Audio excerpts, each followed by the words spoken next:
നമസ്കാരം. ചാനൽ 5+ലേക്ക് സ്വാഗതം. ഞാൻ നാസർ ബേപ്പൂർ. ഇന്ന് എന്നോടൊപ്പം ശ്രീ നാസർ പൊന്നാട് കൂടി ചേരുകയാണ്. നമസ്കാരം. അസ്സലാമു അലൈക്കും. വലൈക്കും സ്ലാം. നമസ്കാരം. ഈ രണ്ടും കൂടി പറയുന്നുണ്ട്, നമസ്കാരം പറയുന്നുണ്ട്, അസ്സലാമു അലൈക്കും പറയുന്നുണ്ട്. നമുക്കെല്ലാവരും വേണമല്ലോ. എല്ലാവരും വേണം. നമ്മൾ മധ്യ കേരളത്തിലേക്ക് കടന്നിരിക്കുകയാണ്. എറണാകുളം മണ്ഡലത്തെക്കുറിച്ച് പറയുമ്പോൾ അത് കാലങ്ങളായിട്ട് ഒരു കോൺഗ്രസ് മണ്ഡലം എന്നാണ് അറിയപ്പെടാറുള്ളത്. വളരെ ചുരുക്കം സമയങ്ങളിൽ മാത്രമേ ഇടതുപക്ഷത്തിന് വിജയിച്ചുള്ളൂ. അതുകൊണ്ട് തന്നെ എനിക്കൊന്ന് പാർട്ടി ചിഹ്നത്തിൽ ഒരൊറ്റ പ്രാവശ്യം ജയിച്ചിട്ടുണ്ട്. അയാളാണ് BJP ക്ക് പോയി. ശിവദാസമേനോൻ പാർട്ടി ചിഹ്നത്തിൽ മത്സരിച്ച ആളാണ്.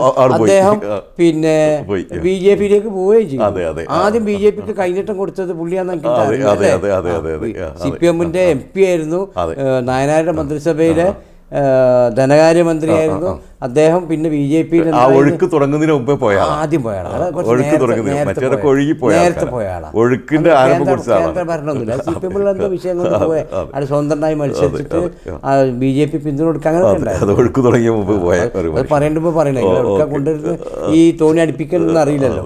അപ്പോൾ ഞാൻ പറഞ്ഞത് അതിന് ഇതൊന്നും വേണ്ട. കോൺഗ്രസ്സിന് ഞാൻ വിട്ടുതരുന്നു. കോൺഗ്രസ്സിന് വർഗീയ ഭൂരിപക്ഷം ഉണ്ടായിരുന്ന ഒരു മണ്ഡലമാണ്. ഈ കോൺഗ്രസ് പരാജയപ്പെട്ടത് പോലും കോൺഗ്രസിനെ കൊണ്ട് പരാജയപ്പെട്ട സ്ഥലങ്ങൾ എന്ന് ഞാൻ കോൺഗ്രസിനോട് എവിടെയും പരാജയപ്പെടില്ല. അവരുടെ ഗ്രൂപ്പിസം കൊണ്ട് പോകണം. അതെ അവരാ കുഴിക്കുന്ന വഴിയിൽ അല്ലാതെ ഒരിക്കലും വീഴാത്തൊരു മണ്ഡലമാണ് എറണാകുളം. അപ്പോൾ ഈ എറണാകുളം മണ്ഡലത്തിൽ താങ്കൾ സ്വാഭാവികമായിട്ടും IB ഈഡനെ സാധ്യത പറഞ്ഞു. 100% ഞാൻ 100% അംഗീകരിക്കുന്നു. എന്നാൽ പോലും ഷൈൻ ടീച്ചർക്ക് ഒരു ചെറിയ സാധ്യത അവിടെ കാണുന്നില്ലേ? അവിടെ ഷൈൻ ടീച്ചർക്ക് സാധ്യത കുറവാണ്. സാധ്യത കുറവാണ്. എന്നാൽ ഒരു ചെറിയ തള്ളിക്കളയാൻ കഴിയാത്ത ഞാൻ ചോദിക്കാനൊരു കാരണമുണ്ട്. അവിടെ പിന്നെ സിന്ധു ജോയ് മത്സരിച്ച സമയത്ത് KV തോമസിനെ വിറപ്പിച്ചു കഴിഞ്ഞിട്ടുണ്ട്. തീർച്ചയായും. അതെ അതെന്ത് സംഭവിക്കുമെന്ന് ഞാനൊരു ഇതിൽ ഒരു രാഷ്ട്രീയ നിരീക്ഷകൻ എന്ന നിലയിൽ ഞാൻ വളരെ കൗതുകത്തോടു കൂടി കണ്ടിരിക്കുകയെന്ന് എറണാകുളം വീണു എന്ന് ഞാൻ പ്രതീക്ഷിച്ചു. അങ്ങനെ ഒരു അവസരത്തിൽ ആണുണ്ടായിരുന്നത്. അതേപോലെ ഒരു വനിതയാണ് അതിന് ചലനം സൃഷ്ടിച്ചത്. മറ്റൊരു സിന്ധു ജോയിയായി വിജയക്കൊടി നാട്ടിക്കൂടായികയില്ലേ? എനിക്ക് ആദ്യമായിട്ട് പറയാനുള്ളത് മറ്റൊരു സിന്ധു ജോയി ആവാനുള്ള ഷൈൻ ടീച്ചർ എന്നാണ് ഞാൻ പറയുന്നത്. കാരണം സിന്ധു ജോയി ജയിക്കുന്ന ഒരു കണ്ടീഷനായിരുന്നു എറണാകുളത്ത്. എല്ലാവരും പ്രതീക്ഷയും അങ്ങനെ തന്നെയാണ്. അത്രയും ശക്തമായ മത്സരം കാഴ്ചവെക്കാൻ സിന്ധു ജോയിക്ക് കഴിഞ്ഞിട്ടുണ്ട്. പക്ഷെ അവിടെ സിന്ധു ജോയി ജയിക്കരുതെന്ന് ഏറ്റവും കൂടുതൽ ആഗ്രഹിച്ചത് CPM ആയിരുന്നു. നമ്മളൊക്കെ CPM ഒരു ഗ്രൂപ്പിസ് ഇല്ല എന്നൊക്കെ. അന്ന് VS-ന്റെ ഗ്രൂപ്പ്, വിരുദ്ധ ഗ്രൂപ്പ്, VS ഗ്രൂപ്പ് സിന്ധു ജോയിനെ തോൽപ്പിക്കാൻ വേണ്ടി പല പണി നോക്കി. തന്നെ വളരെ മോശമായ ഒരു ലൈംഗിക ആരോപണം വരെ ഉണ്ടാക്കി. അതൊന്നുമില്ലേ, സിന്ധു ജോയ് ജയിക്കുമായിരുന്നു. സിന്ധു ജോയ് പിന്നെ അവിടുന്ന് അങ്ങോട്ട് ഒന്ന് പയച്ചാൽ മൂന്നല്ലോ. പിന്നെ സിന്ധു ജോയ് കോൺഗ്രസിലേക്ക് പോയതുപോലെ തന്നെ ചില പിന്നെ ഇത് മടയിലൊക്കെ അതേപോലെ ചാടുന്നുണ്ടല്ലോ. ഇതൊക്കെ കൊടുത്തത് ബോർഡിൻ്റെ ചെയർമാൻ സ്ഥാനമൊക്കെ കൊടുത്തത് അതൊക്കെ ഒഴിവാക്കിച്ച് പുള്ളിക്കാരി ഇങ്ങോട്ടെ വന്നു. CPM ഒക്കെ പോയില്ല. പിന്നെ നേരെ ഭർത്താവിൻ്റെ കൂടെ ലണ്ടനിലൊക്കെ പോയി. ഞാൻ നല്ല പക്ഷേ അന്ന് സിന്ധു എഴുതിയ ഇത് ഭയങ്കര വേദനയോടുകൂടി എഴുതിയ CPM എന്ന് പോകുമ്പോഴും എൻ്റെ നേരെ ആങ്ങളമാരെന്നെ തോൽപ്പിച്ചു എന്നൊക്കെ പറഞ്ഞു വരുന്നത് അതൊക്കെ നമ്മളന്ന് പറഞ്ഞുകൊണ്ടാണ് പരാമർശിക്കില്ല. അതുപോലെ ലണ്ടനിലെ ഇലക്ഷനെ കുറിച്ചൊക്കെ സിന്ധു അപ്പോഴാണ് പിന്നെ സിന്ധു ഉണ്ട് എനിക്ക് മനസ്സിലായിട്ട്. അതിനൊക്കെ ബിഗ് ബോസിലുണ്ടായി കുറച്ച് ദിവസം ഞാനത് കാണാറുണ്ട്. ബിഗ് ബോസ് പിന്നെ ഏഷ്യാനെറ്റിൻ്റെ ചാനൽ ഇതുണ്ട്. ബിഗ് ബോസ് ഒരു വീട്ടിലിരുന്നിട്ട് എല്ലാവരും കൂടി അടിപിടിയൊക്കെ ഉണ്ടാക്കുന്ന സംഭവത്തിൽ അത്യാവശ്യം അടിപിടിയൊക്കെ പിന്നെ സിന്ധു ജോയ് ഉണ്ടായിരുന്നു എന്ന് എൻ്റെ ഓർമ്മ കേട്ടോ. കറക്റ്റാണോ എന്ന് എനിക്കറിയില്ല. അപ്പോൾ സിന്ധു ജോയിൻ്റെ ആ അവസ്ഥയിൽ CPM-ന്റെ ആ ഒരു വനിതയുടെ അവസ്ഥ ഷൈൻ ടീച്ചർക്ക് വരട്ടെ എന്ന് വരാതിരിക്കട്ടെ എന്ന് ഞാൻ ആത്മാർത്ഥമായിട്ട് ഞാനത് അങ്ങനെ പറഞ്ഞില്ലെങ്കിൽ ഞാൻ തിരിച്ച് പറയാണ്. സിന്ധു ജോയിൻ്റെ ഗതി ഒരിക്കലും തന്നെ CPM-ലെ ഈ വനിതക്ക് വരരുത് എന്ന് ഞാൻ ആഗ്രഹിക്കുകയാണ്. സിന്ധു പിന്നെ ടീച്ചർ നല്ല സ്ഥാനാർത്ഥിയാണ്. ടീച്ചർ വളരെ ടീച്ചർ ശക്തിയല്ല അല്ല പറയട്ടെ. കാരണം ഞാൻ പറഞ്ഞുതരാം, എറണാകുളത്തെ ഏറ്റവും പരാജയ സാധ്യതയുണ്ടായിരുന്ന വാർഡിൽ നിന്ന് വിജയിച്ച സ്ഥാനാർത്ഥി അത് കോൺഗ്രസ് മുന്നണി അവരുടെ പിന്നെ പിന്നെ മുനിസിപ്പാലിറ്റി പിന്നെ UDF ശക്തി കേന്ദ്രത്തിലാണ് വിജയിച്ചത് 3 പ്രാവശ്യം ജയിച്ചത്.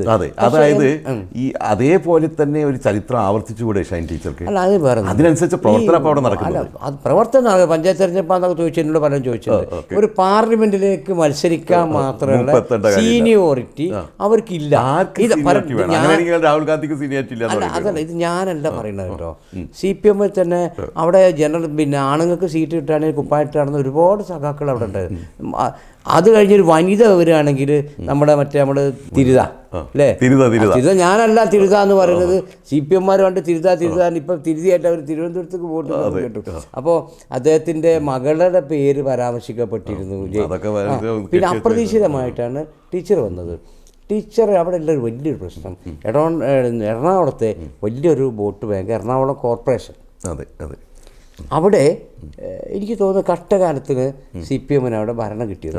കോർപ്പറേഷൻ ചെറിയ വോട്ട്, ചെറിയ കളികളൊക്കെ കളിച്ച് അങ്ങോട്ട് ചാടി അതിലൊരു ലീഗിൻ്റെ റിബലിൻ്റെ ഒരു പിന്തുണയും കൂടി ഉണ്ടെന്നാണ് എൻ്റെ ഓർമ്മ ശരിയാണെങ്കിൽ. അങ്ങനെയുണ്ട് അവിടെ.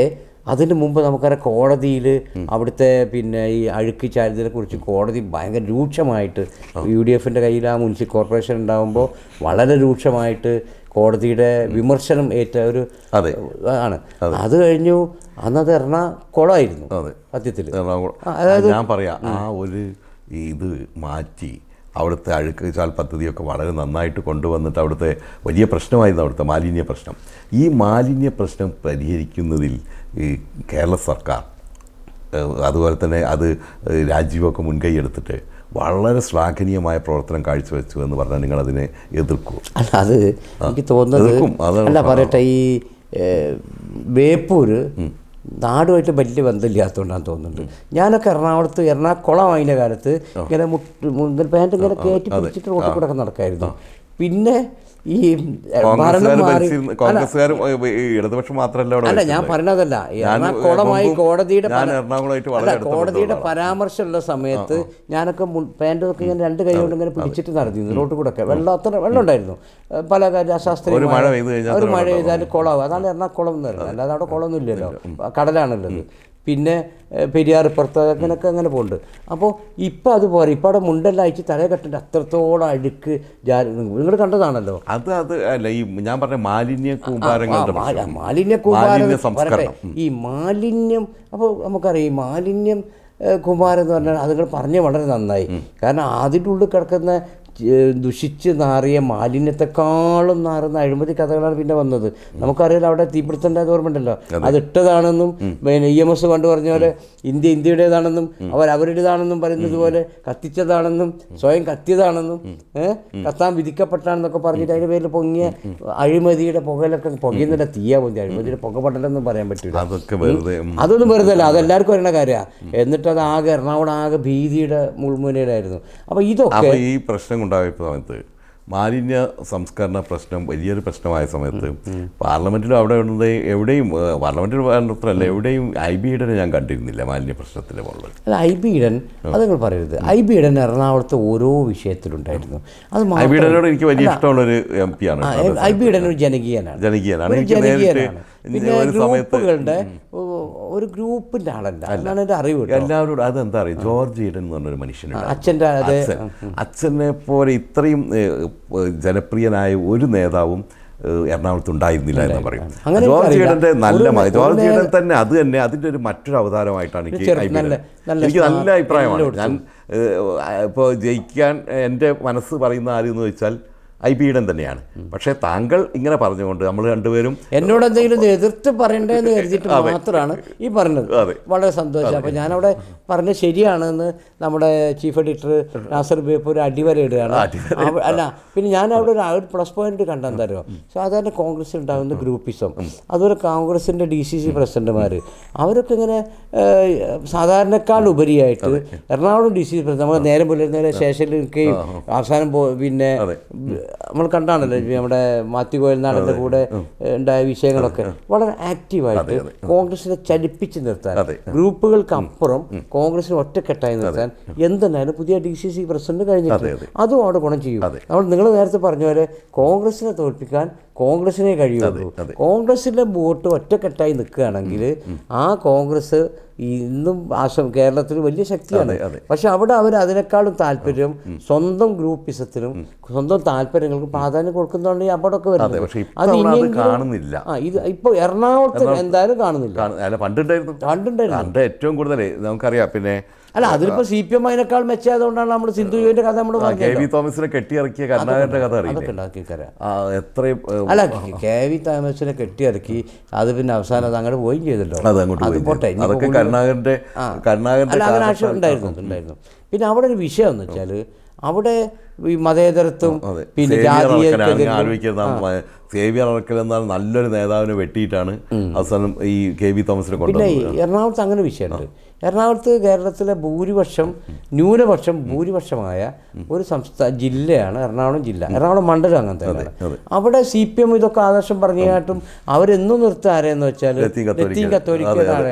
ഇപ്പൊ കഴിഞ്ഞ നമ്മുടെ കോൺഗ്രസിന് ബാക്കിയുള്ളവരൊക്കെ പറയില്ല അങ്ങനെ ഒരു വർഗീയവാദികളാണ്, മൂരാച്ചികളാണ്. അല്ല, അങ്ങനെയാണ് പറയല് CPM. ഈ CPM എല്ലായിടത്തും ജാതി മതി നോക്കും. എറണാകുളത്തെ സംബന്ധിച്ച് പറയുകയാണെങ്കിൽ അവിടെ 51% ക്രിസ്ത്യാനികളാണ്. അതിൽ തന്നെ 45% ലത്തീൻ കത്തോലിക്കരാണ്. അപ്പോൾ ഈ ലത്തീൻ കത്തോലിക്കരുടെ വോട്ട് ആശ്രയിച്ചാണ് ആര് ജയിക്കും ആര് തോൽക്കും എന്ന് തീരുമാനിക്കുന്നത്. ലത്തീൻ കത്തോലിക്കരായിട്ടല്ലാത്ത സ്ഥാനാർത്ഥികളെ നിർത്തുന്ന സമയത്ത് മുഴുവനും വൻ പരാജയം ഏറ്റുവാങ്ങിയ ചരിത്രമുണ്ട്. അത് ഇല്ലാതിരുന്നത് നമ്മുടെ ഈ BJPയിലേക്ക് പോയ വിശ്വനാഥ മേനോൻ്റെ ഇതിൽ മാത്രമാണ്, ഒറ്റ പ്രാവശ്യമാണുള്ളത്. അപ്പോൾ ഈ കോൺഗ്രസും എല്ലാവരും തന്നെ ഈ ലത്തീൻ കത്തോലിക്കരുടെ വോട്ടിനെ ആശ്രയിക്കുന്നത്. അത് ഞാനവിടെ പറയുകയും ചെയ്തിട്ടുണ്ടല്ലോ. നമ്മൾ പൊതുവെ മലബാറിൽ ഞാനൊക്കെ മലബാറിൽ നമ്മളങ്ങനെ ജാതി ഉപജാതി നോക്കാറില്ല. ഉണ്ടോ? ഒരു പാർട്ടി നോക്കാറില്ല, ഒരു പാർട്ടി നോക്കാറില്ല. അതേസമയത്ത് തെക്കൻ ജില്ലയിലേക്ക് മതം നോക്കാറില്ല. പക്ഷേ നമ്മൾ കുറച്ചും കൂടിയൊക്കെ നമ്മളെക്കാളൊക്കെ കുറച്ചുകൂടി എഡ്യൂക്കേറ്റഡ് ആയ ആളുകളാണ് എന്നൊക്കെ കരുതുന്ന തെക്കൻ ജില്ലയിൽ ഈ ജാതീയത അത് അങ്ങോട്ട് പോകും തോറും കൂടി വരുന്നത്. അത് ഞാൻ പറയും ചെയ്തിട്ടുണ്ട്. അതോടൊപ്പം തന്നെ ഈ മതപരമായ ഇപ്പോൾ 5ാം മന്ത്രി വിഷയം അല്ലേ, 5ാം മന്ത്രി വിഷയം ഉണ്ടായപ്പോൾ CPMഉം കോൺഗ്രസിന്റെ വിഭാഗവും ഒക്കെ വല്ലാതെ എതിർത്തു. അന്ന് ഉമ്മൻചാണ്ടി മുഖ്യമന്ത്രിയാണ്. ഉമ്മൻചാണ്ടിയുടെ മന്ത്രിസഭയിൽ എത്ര ക്രിസ്ത്യൻസ് ഉണ്ടെന്ന് ഇപ്പുറത്ത് ആരും ചോദിച്ചില്ല. ഇപ്പോൾ ഈ പറയുന്ന നിങ്ങൾ നേരത്തെ പറഞ്ഞ ഈ CPMന്റെ മന്ത്രിസഭയിൽ ആകെ ഒരു മരുവനുള്ളൂ, മുസ്ലിമായിട്ട്. അതുപോലെ അതിൽ എത്ര ഈഴവരുണ്ട് നമ്മൾ ചോദിച്ചില്ല. ഉണ്ടോ? അവിടെ 5ാം ഈഴവെന്നോ ആരും പറഞ്ഞിട്ടില്ല. അതല്ല, അത് മലബാറിൽ ആരും ചോദിക്കാറില്ല. മലബാറിലൊന്നല്ല, രാഷ്ട്രീയത്തിലും പൊതുവെ നമ്മളാരും കാണാത്ത ചില ചിന്താഗതികളും ഇതൊക്കെ തെക്കൻ ജില്ലയിലുണ്ട്. അതൊരു മാറ്റണം എന്നൊരു അഭിപ്രായം എനിക്കുണ്ട്. അപ്പോൾ അവിടെ നിങ്ങൾ സമ്മതിച്ച കാര്യമാണ്. IB ഈഡൻ നല്ലൊരു സ്ഥാനാർത്ഥിയാണ്, ജനകീയനാണ്, പറയത്തക്ക ചീത്തപ്പേരുകളൊന്നുമില്ല, അച്ഛൻ്റെ മകൻ തന്നെയാണ്, സ്വീകാര്യനാണ്. ആ സ്വീകാര്യതയ്ക്ക് മുന്നിൽ അതിന് മറികടക്കാൻ ഷൈൻ ടീച്ചർക്ക് കഴിയില്ല. അത് മാത്രമല്ല, അവിടുന്ന് പോയ KS രാധാകൃഷ്ണൻ കോൺഗ്രസ് പോയ ആളാണ്. പക്ഷെ അയാൾ കുറച്ച് വോട്ട് പിടിക്കും. അദ്ദേഹം കുറച്ച് വോട്ട് പിടിക്കും. കാരണം അദ്ദേഹത്തിന് ഈ കാർഷിക സർവകലാശാല ഇതെല്ലാം കൂടി ആയിട്ട് ഈ എറണാകുളത്തെ സാധാരണക്കാരായിട്ട് നല്ല ബന്ധമുണ്ടായിരുന്നു. അദ്ദേഹം ഈ നമ്മൾ പറയും പോലെ അദ്ദേഹത്തിന് വോട്ട് പിടിക്കാനുള്ള ചില കഴിവുണ്ട്. അത് എന്താ വെച്ചാൽ സാധാരണക്കാരുടെ ആലപ്പുഴയിൽ 4 ഇരട്ടിയിലേക്ക് മാറ്റം വന്നത് രാധാകൃഷ്ണൻ തീർച്ചയായിട്ടുണ്ട്. സാധാരണ നല്ലൊരു മനുഷ്യനുമാണ്, വിവരമുള്ള മനുഷ്യനാണ്. നല്ല വിവരമുള്ള മനുഷ്യനാണ്, വായിച്ചറിവുള്ള ആളാണ്, കൂടുതലാണെന്ന് എനിക്ക് തോന്നുന്നു, വായിച്ചറിവുള്ള മനുഷ്യനാണ്. ഓക്കെയാണ്. അപ്പോൾ രാധാകൃഷ്ണന് വോട്ട് പോകും. വിജയപരാജയങ്ങളെ തീരുമാനിക്കാനൊന്നും എറണാകുളത്തെ സംബന്ധിച്ചിടത്തോളം ഞങ്ങൾ മലപ്പുറത്തെ കുറിച്ച് പറഞ്ഞ പോലെ തന്നെ അത് കോൺഗ്രസിന്റെ UDFന്റെ ഷുവർ സീറ്റാണ്. അതെ. അപ്പോൾ എറണാകുളത്ത് അതിനെക്കുറിച്ച് ആലോചിക്കാനൊന്നുമില്ല. പക്ഷേ ജയിച്ചു കഴിഞ്ഞു. പക്ഷേ ഷൈൻ ടീച്ചർ കുറച്ചൊക്കെ ഷൈൻ ചെയ്യും. അത് കുറച്ചൊക്കെ ഷൈൻ ചെയ്യുന്ന മോശം അത് ചെയ്യും തീർച്ചയായിട്ടും.